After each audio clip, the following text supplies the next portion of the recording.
呢架行走青衣去瑪嘉烈醫院嘅413小巴有低地台，輪椅人士都可以搭。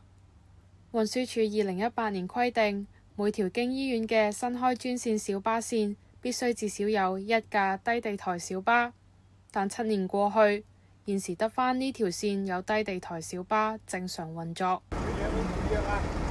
冇啊，師傅。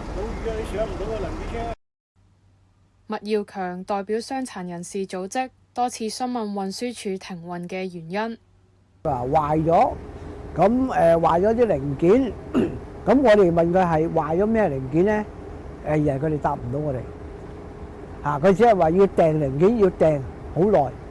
413小巴營辦商董事話：低地台小巴成本比一般小巴貴，但係載客量反而少咗。最大問題係維修難。基本上我哋嚟講咧，每一年都可能有差唔多60個要買呢架車。好多嘢其實可能係好細微一樣嘢，但係等貨要等40幾日。立法會議員鄧家彪話：人口老化下，輪椅人士會越嚟越多，低地台小巴係有需要。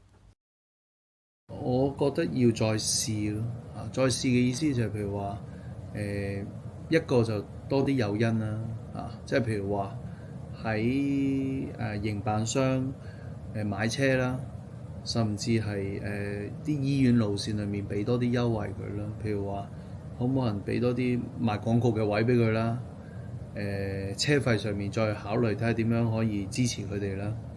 但係嗰個強制就要個力度再大啲咯，就唔係話你買個車翻嚟擺個廠度就話交代咗啦，咁呢啲係不能接受。